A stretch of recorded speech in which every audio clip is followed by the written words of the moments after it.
संकट सगळ्यांच्या वाट्याला आहेत. त्यातले गमतीचे प्रसंग शोधा. हे आयुष्य परत नाही. आणि देव किती सुंदर वागलाय हो तुमच्या माझ्यासोबत.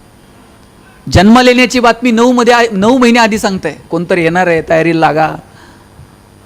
कुणीतरी येणार आहे, कुणीतरी येणार आहे. 9 महिने आधी संकेत येतात की जन्माला येणार आहे. जायचं 2 मिनिट पण आधी सांगत नाही. मला असं नेहमी वाटतं की छोट्या छोट्या गोष्टींमध्ये आनंद आहे आणि तो आपण घेतला पाहिजे. ते आनंदाचे क्षण आयुष्य निघून गेलं ना, मग कळतं की अरे ते जगायचं राहून गेलं. श्वास थांबल्यानंतर जगण्याची सुविधा अद्याप उपलब्ध नाही. श्वास थांबला की सगळं संपलं. जोपर्यंत श्वास आहे तोपर्यंत जे करायचं आहे ते करून घ्यावं, आनंदानं जगून घ्यावं. नंतर तुम्ही म्हटलात की नाही ही अमुक एक गोष्ट राहिली, नाही करता येणार, म्हणून साध्या साध्या गोष्टींमधला आनंद घेता आला पाहिजे. आमचे वडील सांगतात वाईट मार्गाने मिळवलेले पैसे म्हणजे प्रेतावरची फुलं आहेत. हसूही देत नाहीत आणि रडूही देत नाहीत. दोघं नवरा बायको आयुष्यभर पैसे कमवत बसले पण पोरांसाठी कधी वेळ दिला नाही. शेवटी दोनही पोरं डॉक्टर इंजिनियर झाली आणि परदेशात जाऊन सेटल झाली. आईबाप रोज फोन करायचे, तुम्ही तर भारतात या, नाहीतर आम्हाला तर घेऊन जा. पोरंही आली नाही, आईबापालाही नेलं नाही. एक दिवशी आई गेली. आई गेल्यावर बापानं फोन केला, जिवंत होती तोपर्यंत आला नाहीत, आज तुमची आई गेली, जमलं तर या.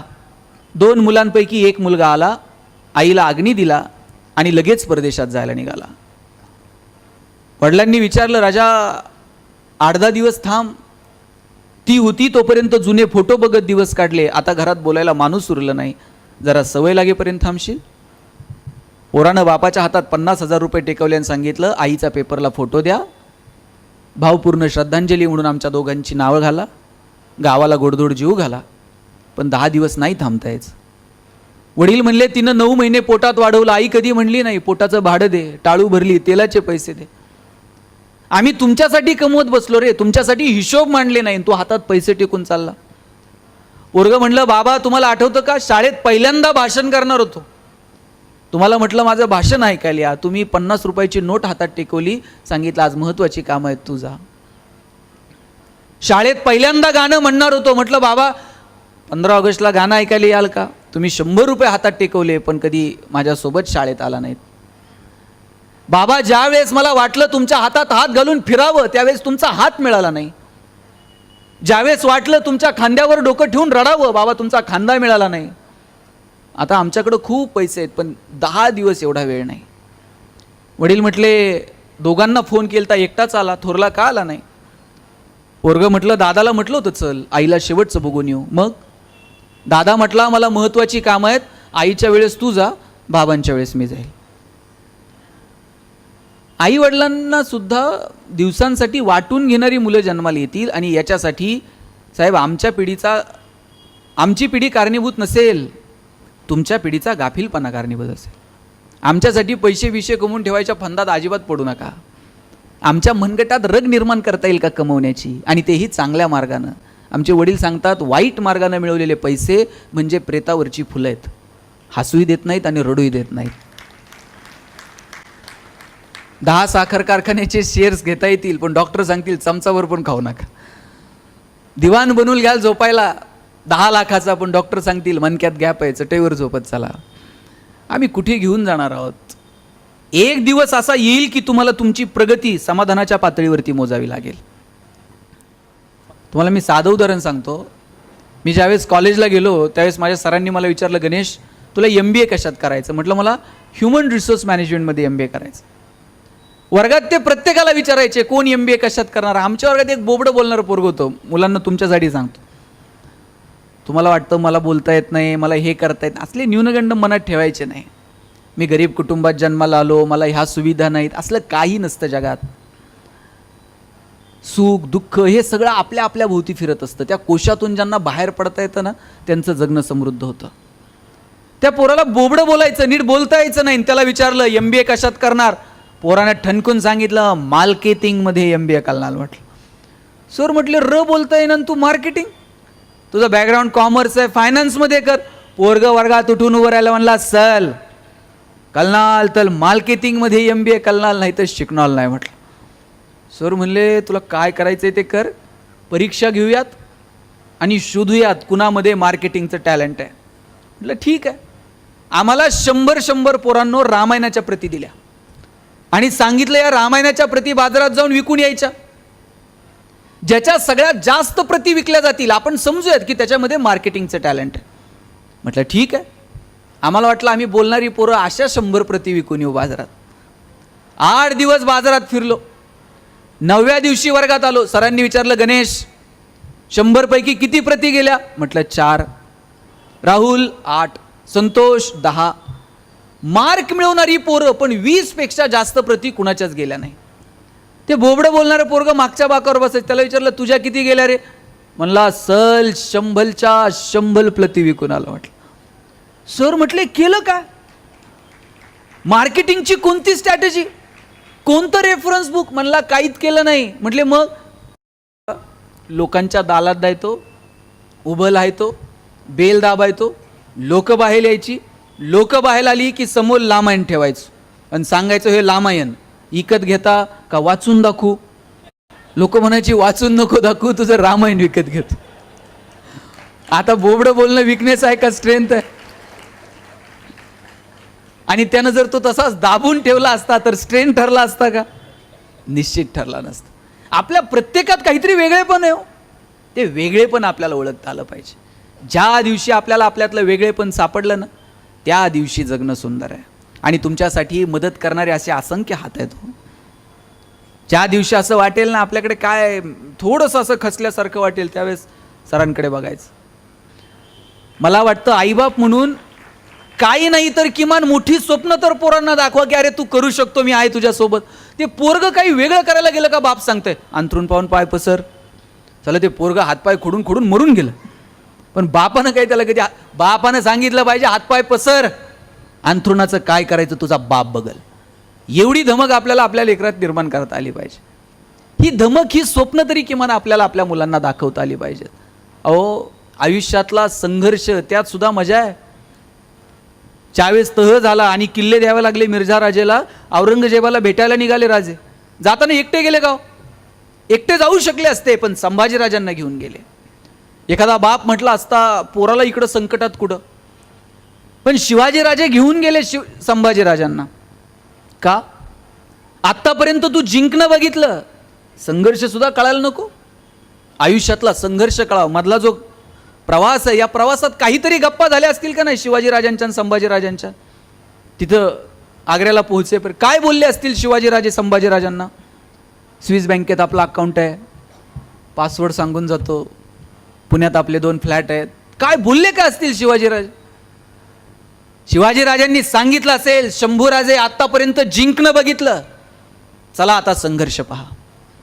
घेऊन गेले. राजबिंडा संभाजीराजा पाहिला ना, औरंगजेबाने एक हत्ती भेट म्हणून दिला संभाजीराजांना. आणि थोडीशी गंमत करावी म्हणून दिलेर खान म्हटला, शंभूराजे आप इतने छोटे हो और हाथी इतना बड़ा है, इस हाथी को आप महाराष्ट्र में कैसे ले जाओगे?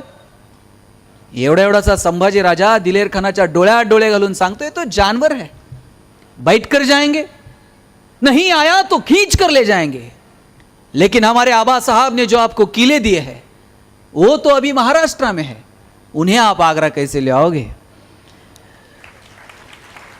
एवढासा संभाजी राजा, पण माहित होतं तहात दिलेत, गेल्यावर घेऊ की परत. आत्ता तहात दिलेत तुम्हाला, महाराष्ट्रात गेल्यावर परत घेऊ. अरे लढणं काय असतं पेट. अरे कोणत्याही संकटाच्या समोर आहे ना असं छाती काढून उभं राहता आलं पाहिजे. संकटाला सुद्धा वाटलं पाहिजे कुठून याच्या नादाला लागलो. तुम्हाला ते महमूदचा पिक्चर माहिती आहे का?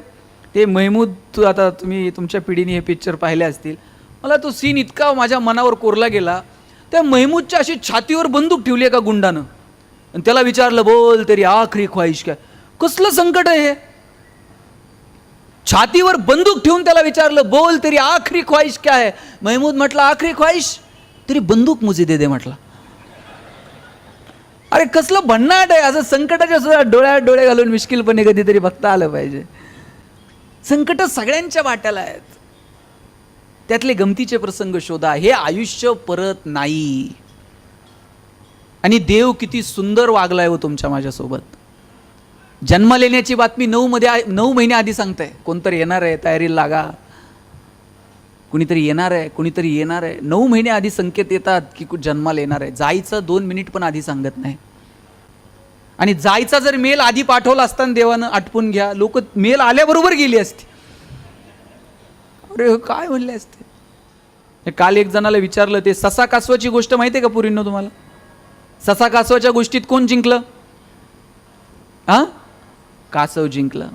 कासव जिंकलं. मी पोरांना विचारलं, या गोष्टीतनं काय शिकलात? ते म्हटलं काय शिकलात म्हणजे काय, रेस हारली तरी चालेल पण दुपारची झोप झाली पाहिजे. म्हटलं तुम्ही माहिती आणि ज्ञानात गफलत करू नका. आम्हाला काय मिळवायचंय, काय कुठे घेऊन जा. 2 मार्क पोरांनो कमी पडले एखाद्या विषयात तरी चालेल, याचा अर्थ कमी पाडू नका, पण पडले तरी हरकत नाही. पण आम्हाला समाज कळतो का? समाजातले प्रश्न कळतात का? आम्हाला देश कळतो का? आम्हाला निसर्ग कळतो का? आम्हाला समाज कळतो का? या दृष्टीनं थोडा विचार व्हायला हवा. डॉक्टर होतील हो, पण समाजाची नाडी कळेल असे डॉक्टर आम्हाला निर्माण करता येतील का? अभियंते येतील हो, पण समाज अभियंते आम्हाला निर्माण करता येतील का? अधिकारी होतील, परंतु आम्ही कशासाठी अधिकारात आहोत असं कळणारे अधिकारी येतील का? म्हणजे नेवाळे साहेब, अजूनही तलाट्याकडे जायचं असेल तर आमचा शेतकरी घाबरत घाबरत जातो. भाऊसाहेबाचा मूड नीट असेल का? हा नोकरशाहीचा सगळ्यात मोठा पराजय आहे की आमच्याकडे येताना लोकांना भीती वाटावी. जोपर्यंत ते असे बिनधास्त आमच्याकडे येत नाही, साहेब एवढं काम आहे, तोपर्यंत नोकरशाहीचा विजय नाही. असे देशप्रेमानं समाज हितासाठी ओतप्रोत भरलेले अधिकारी आम्हाला घडवता येतील का? मला वाटतं ही खरं तर आजच्या समस्या आहेत. त्याच्यासाठी येणाऱ्या काळात आपल्याला काम करता येईल का? मला वाटतं याचा विचार व्हायला हवा. म्हणून मला आपल्या सगळ्यांसोबत आज या व्याख्यानमालेच्या निमित्तानं फक्त 1-2 विषयांना स्पर्श करून मी थांबेल.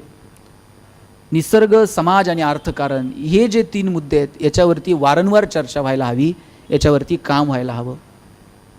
कोरोनाच्या काळात 2 वर्षात आपल्याला आपण किती शूद्र आहोत हे कळालं. आणि निसर्गानं याच्या अगोदर अनेकदा आपल्याला चाहूल दिलेली आहे की बाबा थांब, जरा आटोक्यात घे. निसर्गाला किती ओरबडावं. नेपोलियननं तिकडे युरोप जिंकला, जाताना लाखो सैन्य घेऊन गेला. शस्त्रांच्या जोरावरती नेपोलियनला युरोप जिंकता आला, पण युरोप जिंकल्यानंतर तिथं पिवळ्या तापाची साथ आली आणि त्याच्यात त्याचं सैन्य स्वतःला टिकू शकलं नाही. मोजकं सैन्य परत घेऊन नेपोलियनला परत मायदेशी परतावं लागलं.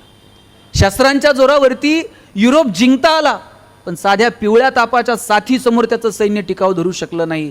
निसर्ग शस्त्रांच्या जोरावरती जिंकता येणार नाही. चीनमध्ये मिंग राजवट होती, तिथं पण अशीच साथ आली. आजूबाजूच्या टोळ्यांनी आक्रमणं केली, सगळी मिंग राजवट उद्ध्वस्त करून टाकली. दक्षिण आफ्रिकेमध्ये जनावरांचा प्लेग आला, सगळी जनावरं मरून गेली. जनावरांवरती आधारित उद्योग व्यवसाय सगळे लयाला गेले. वेळोवेळी माणसाला जाणीव करून दिली आहे निसर्गानं, बाबा निसर्गाकडे जरा बघ, 2 झाडं लाव नाही ती वाढव बाबा, पाण्याचं नियोजन कर, थेंब थेंब त्याचा वापर नीट कर. आम्ही लहान होतो पोरांनो तुमच्यासारखे, असं गुडघ्यानं पाय टिकून जनावरासारखं आम्ही नदीवरती पाणी पिलेलं मला आठवतंय. तुम्ही तर पाहिलंच असेल. मला आठवतंय मी असं गुडघे टेकून जनावरासारखं पाणी पिलेलं आहे. आज पॅक बॉटलमधलं पाणी 10 वेळा माणूस विचार करतोय, पिऊ का नको, नीट असेल का नाही. कुठे घेऊन चाललोय आम्ही निसर्गाला. ताई, आंब्याच्या सीझनमध्ये जर आम्ही गावात गेलो, कोणत्याही घरात जाऊन आम्ही आंबे खात होतो, एवढे आंबे गावात होते. आता बांधावर आंब्याचं झाड सापडत नाही. आंबे कसे पिकवलेत हे आम्हाला माहीत नाही. बोराच्या सीझनमध्ये गेलो, गावातल्या 2-4 पोरांची तरी डोकी फुटलेली असायची. हे बोराला दगड मारतंय, डोक्यात दगड पडतोय, डोकं फुटतंय. जांभळाच्या सीझनमध्ये 4-5 पोरांचे तरी हात मोडलेले असायचे गावात. जांभळा वर चढतंय, ते लाकूड कमकुत असतं जांभळाचं, खाली पडतंय. निसर्ग भरभरून देत होता. आज आम्ही निसर्गाकडे पाहायला वेळ नाही हो. पोरांनो, निसर्ग समजून घेतला पाहिजे. ज्ञानोबा तुकोबांना निसर्ग कळाला, तो आजही आम्हाला का कळाला नाही. समाज व्यवस्था आजही आम्ही एकमेकांना जातीच्या धर्माच्या चष्म्यातनं पाहायला लागलो. या सगळ्यांच्या पलीकडे जाऊन माणूस म्हणून जगता येईल का? आणि त्याच्यानंतर जर काय असेल तर ते अर्थकारण. पोरींनो, स्वतःच्या पायावर उभं राहा. 2 रुपये कमवायची ताकद तुमच्यामध्ये असली पाहिजे.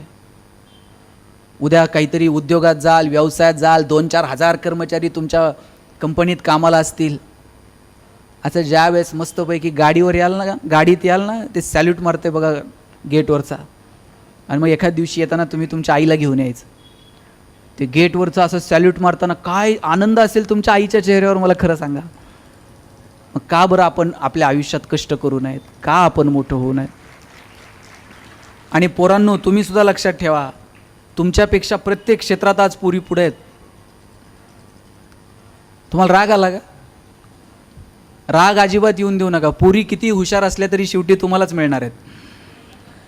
फक्त आत्तापर्यंत चॉईस तुमच्याकडे होता, इथून पुढे तुमच्याकडे असणार आहे. म्हणजे अशा ह्या एकमेकीला फोन करतील, ए चल जरा पुण्याला जाऊन येऊ. मग पुढची मुलगी विचारेल, पुण्याला काय? ते मुलाचे वडील 10 दिवस झाले फोन करतायत, मुलगा बघून जा, मला वेळ नाही. चल येते का जरा मुलगा बघून? मग या 4-5 जणी गाडी काढणार, मुलगा बघायला जाणार. पोराचा भाऊ दारात कुठंतरी रांगोळी काढत असणार. तुम्ही अशी गाडी लावायची, आज सोफ्यावर जाऊन बसायचं, असा पायावर पाय टाकायचा. मग पोरगा तिकडनं चहा पोहे घेऊन येणार. मग तुम्ही असं डोळ्यात डोळे घालून विचारायचं, का रे स्वयंपाक बिपाक जमतो का? पोरींनी होकार दिला तरच आपली लग्न होतील. लक्ष, आता आमची झाली. खरं तर मुलगा मुलगी असा कोणताही भेदभाव न करता आपल्या मुलींना शिकवा. घराचं घरपण जर कशात आहे ना, या लहान बाळांमध्ये, या लेकरांमध्ये, या पोरींमध्ये लक्षात ठेवा. ज्या घरातली स्त्री सुखी ना पोरांनो, ते घर सुखी. मग ती तुमची आई असेल, तुमची बहीण असेल, तुमची पत्नी असेल, घरातली स्त्री आनंदात असली पाहिजे, ती सुखी असली पाहिजे. आणि हे इतके भोळे आहेत ना, यांना काय लागत नाही हो सुखात ठेवायला. यांना काय तुम्ही रोज चेक दिला पाहिजे असं काय नाही. हे काही विचारत, फक्त कधीतरी त्यांच्या कष्टाचं, त्यांच्या प्रेमाचं कधीतरी कौतुक केलं. आता तुम्हाला सांगतो, मला आता इथून घरी जायला 2-3 वाजत असतात रात्री. कोणती बायको 3 वाजता आनंदात दार उघडते? ती चिडूनच उघडत असते. तिने असं चिडून दार उघडलं ना, आपण फक्त असं 30 सेकंद तिच्याकडे राजेश खन्नासारखं बघायचं, म्हणायचं तू ये म्हणून चाललंय, नाहीतर आपलं काय खरं आहे का? ती बिचारी अख्ख्या गल्लीत सांगते, 1 नंबर नवरा आहे म्हणते. काय लागतं आनंदात ठेवायला? ज्या घरातली स्त्री सुखी ते घर सुखी. आणि पोरींनो, ते राखी पौर्णिमेला भाऊ गिफ्ट देतो की नाही तुम्हाला? काय देतो? कॅडबरी सेलिब्रेशन, अजून काय असलं काहीतरी देता येते तुम्हाला. त्याला म्हणायचं हे ठेव बाजूला, मला एक शब्द दे म्हणायचं. भाऊबीजेच्या दिवशी, रक्षाबंधनच्या दिवशी भावाला एकच मागणं मागायचं. त्याला सांगायचं, जेवढं आदर माझा करतो ना, तेवढाच आदर इतरांच्या बहिणीचा कर.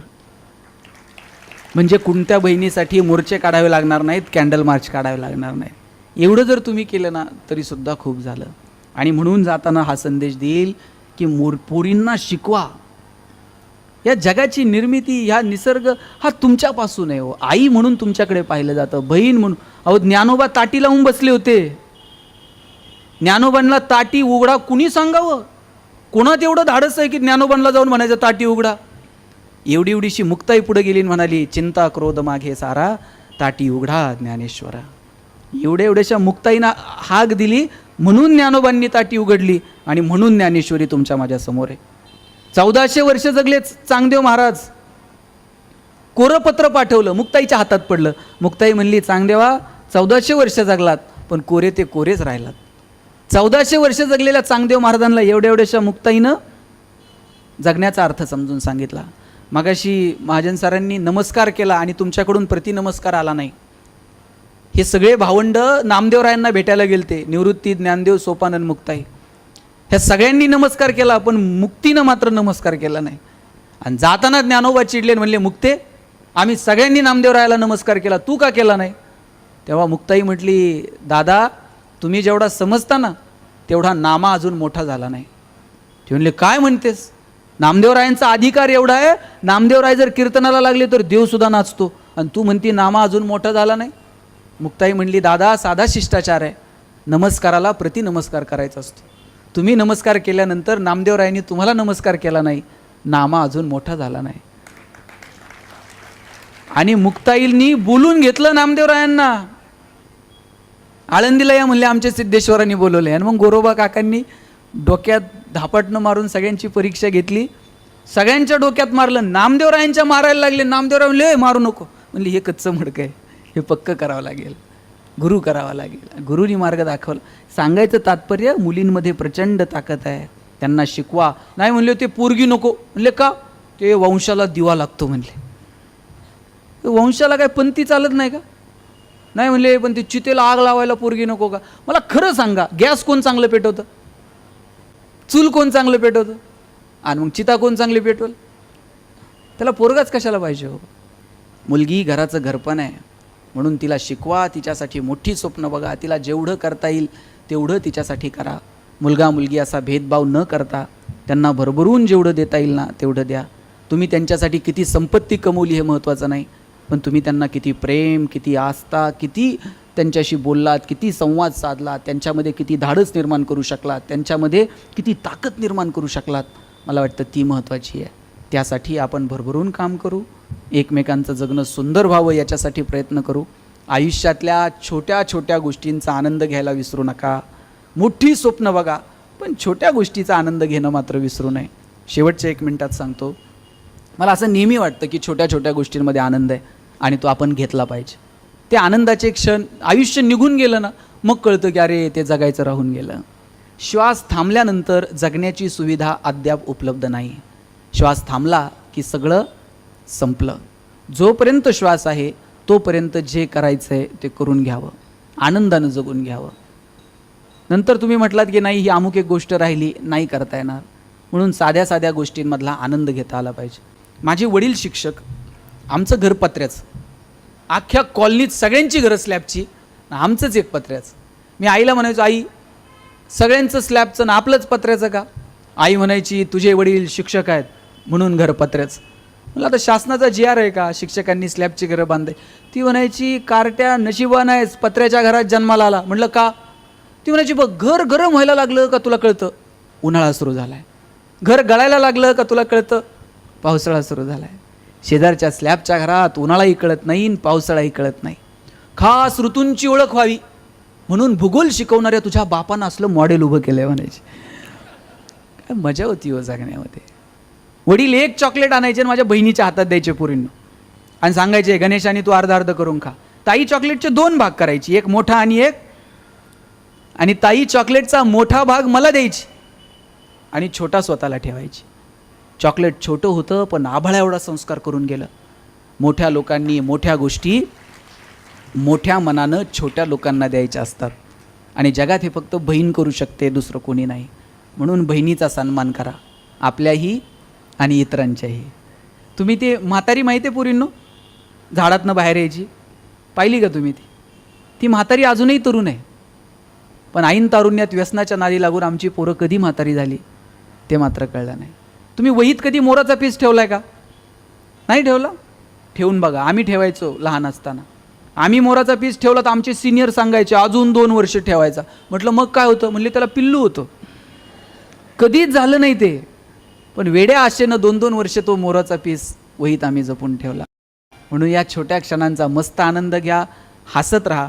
मी एक पुस्तक लिहिलं सुख नावाचं, कॉलेजला असतानाच लिहिलं होतं, पण त्याच्यावर एक पहिलं वाक्य लिहिलं होतं मी, no once more, no retake for any moment, so keep smiling. आयुष्याच्या चित्रपटाला रिटेक नाही, आयुष्याच्या गाण्याला वन्स मोर नाही. तुम्हाला वाटलं माझं भाषण पुढं ढकलावं, ढकलता येणार नाही. घरी गेल्यानंतर वाटलं परत ऐकावं, परत ऐकता येणार नाही. आयुष्याचा कोणताही क्षण पुढं ढकलता येत नाही आणि कोणताही क्षण रिव्हर्स करून बघता येत नाही. म्हणून मस्त जगा, हसत राहा. मी आल्यापासून 2-3 बघतोय हसलेच नाहीत ते हसावं वाटलं तरी शेजारच्याकडे बघणार, तो हसतोय का? ते हसत नाही, मग मी का हसू? माणसालाच हसता येतं साहेब, जनावरांना येतं का हसता? खरं सांगा ताई, शेणकूर करायला गोठ्यात गेलाय आणि एखाद्या म्हशीनं छान स्माईल दिली, असं झालंय कधी? म्हैस म्हणते का प्लीज वेलकम इन गोठा विथ स्माईल? गाढवाला कधी हसताना बघितलंय का? ज्या दिवशी साहेब गाढव हसायला सुरुवात करते ना त्या दिवशी समजायचं गाढवाचा प्रवास मानवत्वाकडे सुरू झाला. आणि ज्या दिवशी माणूस हसायचं बंद करते त्या दिवशी समजायचं माणसाचा प्रवास तुमचं तुम्ही समजून घ्या कुठे झाला. म्हणून मस्त राहा, हसत राहा आणि कितीही मोठे झाला. मगाशी 1 मिनिटं घेतो शेवटचा. महाजन सरांना त्यांचे शिक्षक भेटले आणि ते मला ओळख करून देताना म्हटले ही सगळी व्याख्यानमाला ना हेच सगळं करतात, माझा याच्यात टाचणी इतका पण रोल नाही आहे. त्यावेळेस ते म्हटले की नाही सगळं हे म्हणजे सगळं करून सुद्धा मी कुणी नाही हा भाव आपल्या मनात कायम असला पाहिजे, तर भगवंतसुद्धा भरभरून देतो. एक शेवटचं उदाहरण सांगून थांबतो. एक राजा होता, त्या राजाला भेटायला एक माणूस चालला होता आणि ते तिथे जाताना ते शिपायांनी अडवलं. ते म्हणले अरे डायरेक्ट दरबारात चाललाय, तू कोण आहे? तो म्हणला तुम्हाला माहीत नाही मी कोण आहे, डायरेक्ट मला परवानगी पाहिजे. तू म्हणले अरे बाबा तू काय या राज्यात कुणी शिपाई आहे का की तुला इथून जायला परवानगी आहे? हे म्हणला शिपाई, उससे बढ़कर हूँ म्हटला मैं. अरे म्हणले तुम कोई सैनिक हो? म्हणला उससे भी बढ़कर हूँ. तो सैनिक, सरदार हो? सरदार, उससे भी बढ़कर हूँ म्हटलं. क्या प्रधान हो? म्हणलं प्रधान से भी बढ़. क्या तुम राजा हो? राजा से भी बढ़कर हूँ म्हटलं. आता म्हणलं राजापेक्षा राजा के गुरु हो? म्हणले उससे भी बढ़कर हूँ. क्या तुम खुदा हो? तो म्हणला अरे खुदा, उससे भी बढ़कर. अरे उससे बढ़कर तो म्हणले कुछ भी नहीं. हा म्हणला वही हूं मैं, कुछ भी नहीं. हे असलं कुछ भी नाही होता आलं पाहिजे. ते ज्या दिवशी होता येतं ना, त्या दिवशी मस्त जगता येतं. खूप खूप शुभेच्छा. No once more, no retake for any moment. So please please please dear friends, keep smiling.